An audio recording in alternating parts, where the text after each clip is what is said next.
So this is episode 2 and I changed my microphone. I'm guessing this one is better, or if it isn't, let me know in the comments and I'll switch back to episode 1's mic. Although this mic is a bit notorious for getting all the clicky pop sound, so I apologize if that happens. So you have picked your character, whoever it is, or maybe you have not. That's also cool. Basic understanding about Street Fighter. Now, Street Fighter, in order to improve, if you want to just improve as a player, you have to realize that in Street Fighter, there is only one important aspect of the whole game, and that is you. Yes, you. Not your opponent, not the meta, not what other people say. Your only metric for approval that matters is you. What do I mean by you? What I mean is you decide how far you want to go, and only you can affect the changes that you need to make in order to be a better player. Those changes doesn't have to be massive, can be minute, but if you keep everything in your circle and hold yourself accountable, you will find that you improve much faster rate than nitpicking other things to be the cause of whatever level you are to game. Like, for example, I can be in gold and I'll be like, oh, the reason I'm not in diamond is because Ken Scrubs are using the busted Jinrais and busted Dragon Lashes and they are spoiling my day, which is true. These moves totally busted, I agree. Now, what happens is when you shift that mindset to knowing that it's all on you, you can make gradual improvements day by day, and you end up becoming a better player in the long run. So, fresh start, Street Fighter. What do you need to know? You need to understand the win conditions of Street Fighter, and everybody thinks that the win condition to win every match is by getting a KO. Yes, it's very important and it looks pretty cool to get perfect KO, but in Street Fighter, the ultimate win condition is you need to have more HP than your opponent by the time the timer hits 0. That is the only number one win condition to win your rounds and win your matches. KO is well and good, but your goal is to keep at a health advantage over your opponent at all times, as much as possible, until time runs out or you deplete their own HP. This is very difficult because even me, I kind of overextend when I don't have to, because the thrill of getting that KO can sometimes cloud your sense of judgment. It happens to everybody. But just know your goal: deplete, have more HP, and survive. Basically, that's it. So as a new player, you are either going to study a lot or play a lot, or a mix of both.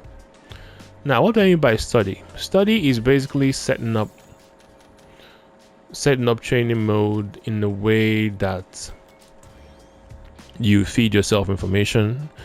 Other ways you can do that is by YouTube, Twitter now is hot, and other media like Discord channels for each individual characters. That's also a very good repertoire of knowledge for any character that you wish to play.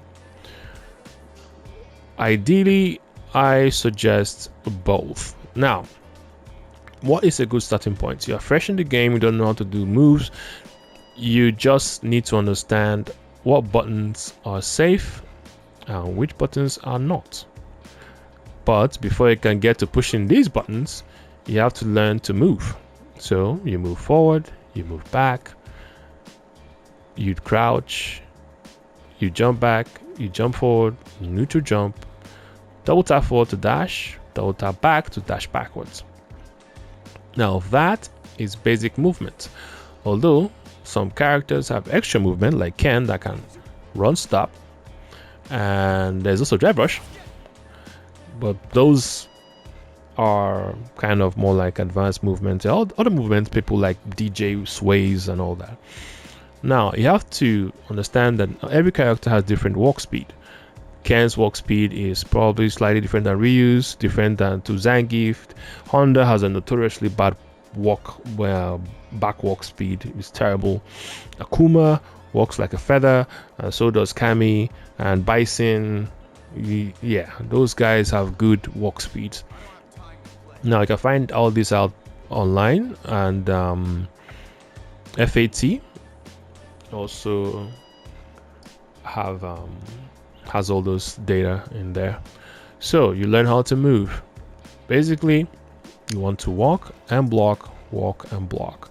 That's the first thing. To block, you just hold back, or you hold the parry button.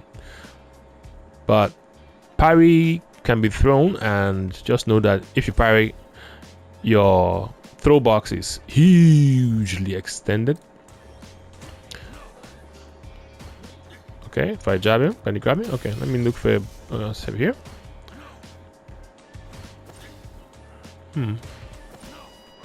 Yeah. Okay, save this range.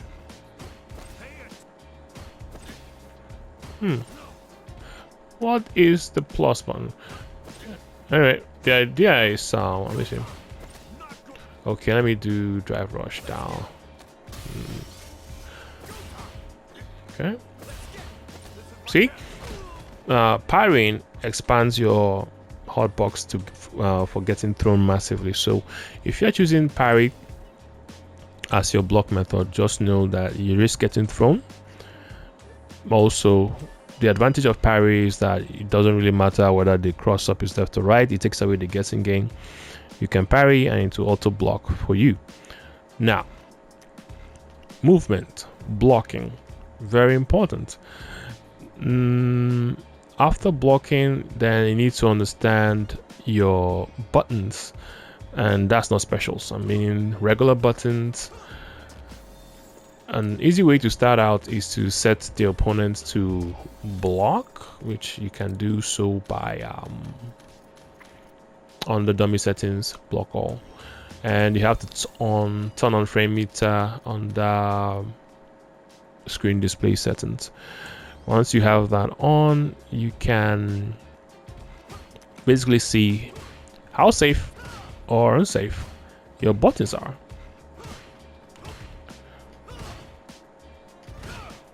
So as you can see, each button, different amount of risk associated with it. Essentially, the faster the button, the safer it is. As you can see, all light buttons are -3 or less, which means that technically you cannot be punished, but you lose your turn if the opponent decides to take it. Which some characters can now change their buttons, which will allow you steal your turn from lights, that kind of thing. Okay, so your buttons are safe. What next? You have to learn to do your specials. So for Ken, it would be Hadouken, Tatsu, his Shoryuken. That can take a while to master, but trust me, if you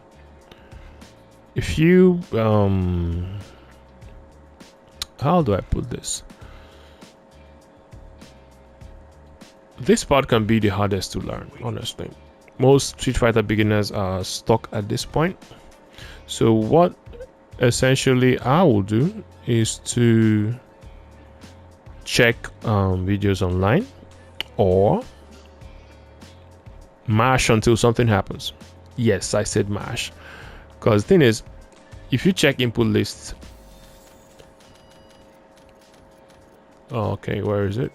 Command list for Ken, it says Hadouken, down forward punch, and if you look down, it says opponent facing right. Okay, so I have to come over this side.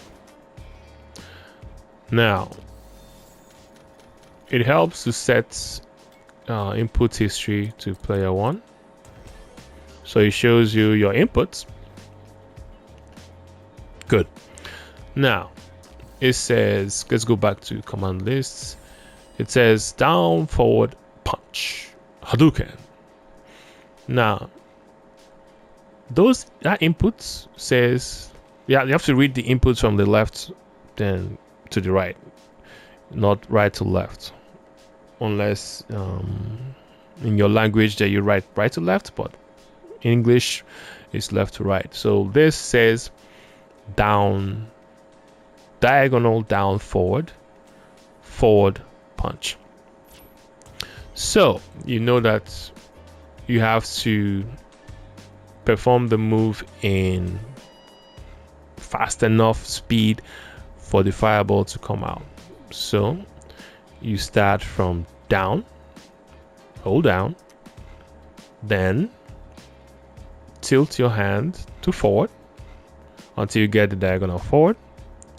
Tilt your hand to forward until you start walking forward. So as you notice, you have the whole input similar to what you have in the command list. That's your goal. So if you can hold down without moving your hand, hold forward at 2. Sorry, without moving your thumb, sorry. Press down without removing your thumb, press forward, which down plus forward will give you a diagonal. And if you can hold forward, you can basically perform a Hadouken. Essentially goes for every move in the game. Now the only differential is how quickly you do it and how patient you are. So if I do down, diagonal, forward, forward, punch, of course he jabs. So I'll do it again, down, diagonal, forward, punch. Okay, down, diagonal, forward, see, down, diagonal, forward, down, diagonal, forward, down, diagonal, forward, down, diagonal, forward. So you do it very slow. Down, you don't let go of down, you just, as you're pressing down, try and press forward at the same time. You get a diagonal forward, and hold forward, you get a walking forward again, and you press your jab. Now essentially for input motions, just know that the last input you can press it together at the same time. So this is me, do down, down, forward, and pressing forward and punch together. Down, forward, punch, down, forward, punch, down, forward, punch, down, press down, squeeze forward, then press forward and punch together.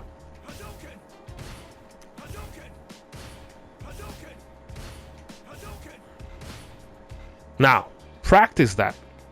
If you can practice that and you get that Hadouken, then congratulations, you're ready for the Shoryuken. Now Shoryuken probably a bit harder than Hadouken, but same principle. Forward, okay, let's check the command list. It says forward, down, down, forward, punch. So like the previous one, hold forward, press down, diagonal forward, punch. So you want to input the directional inputs to exactly match what you see on the screen, going from left to right. So forward, down, down, forward, punch. That is Shoryuken.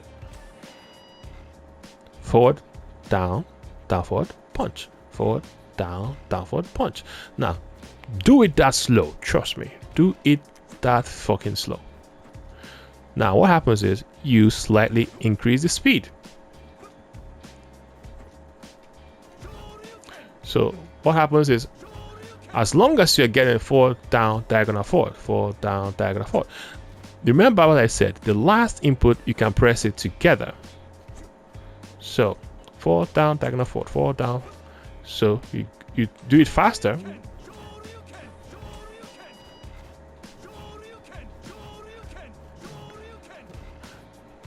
So you can see. There you go. And remember, after doing the left side, do it right side.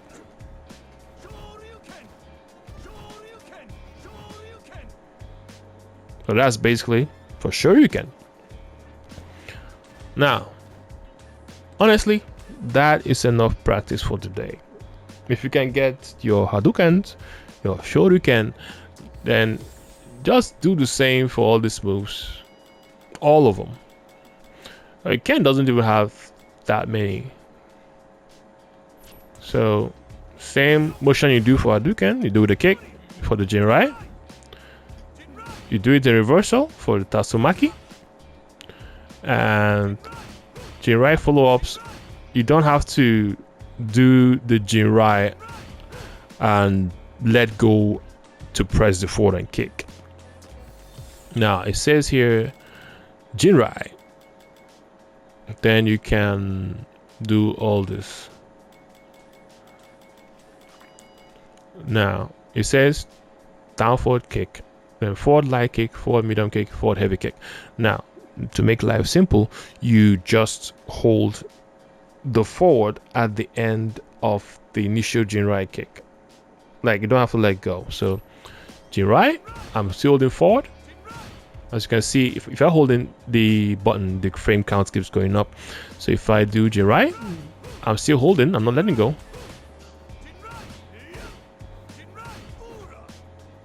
So if you see a command list that says do a special, hold direction and press something, if the direction is part of the initial input, you don't need to let go to do that direction, if I'm making sense. So that is how you learn your moves. Now, as you learn the moves, also learn to understand how safe or unsafe or the spacing that so-called move special creates. Like for instance, Ken's Hadouken is -11. That's the heavy one. That's the medium. And that's the light. So if you notice, heavy, super unsafe. Like that is -10. So it's a terrible idea to do this, because if Ryu is set to sweep me,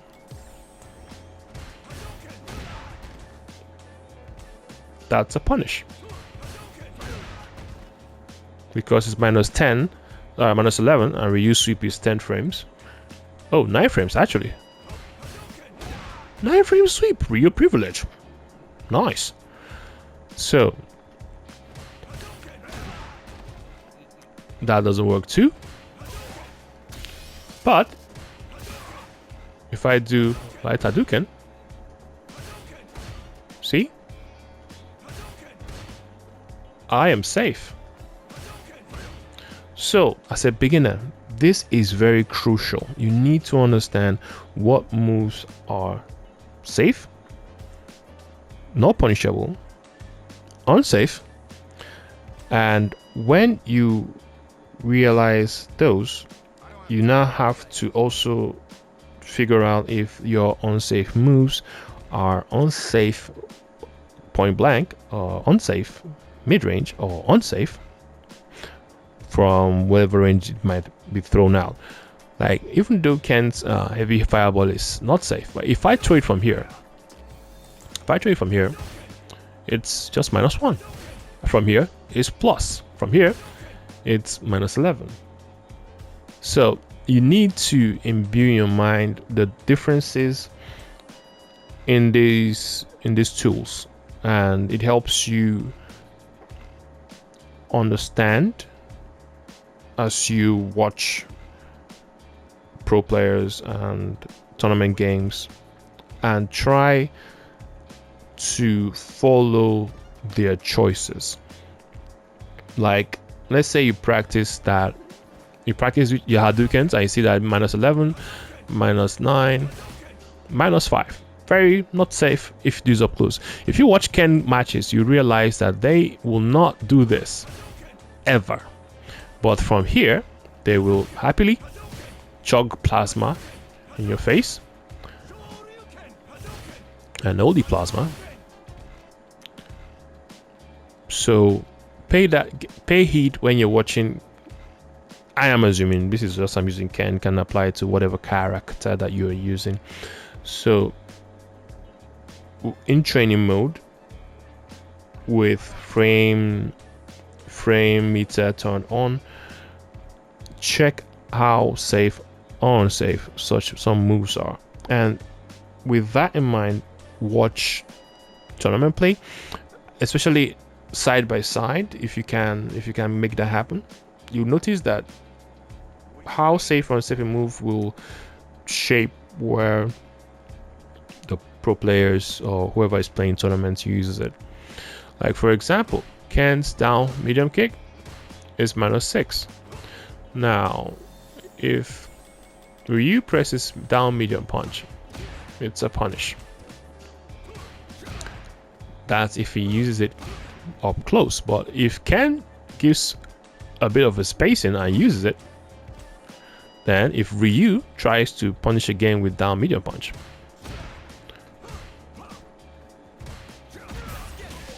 that can happen.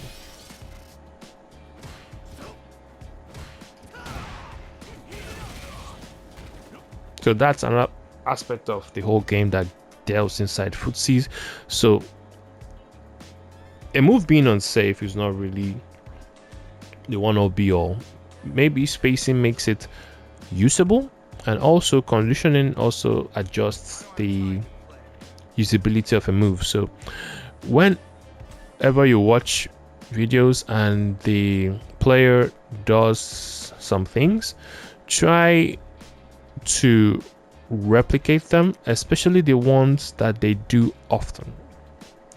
Yes, try to replicate them and see for yourself why that player is making that choice and option. So I have digressed a lot. All I'm saying is understand why you should do something and not just doing something, if I'm making sense.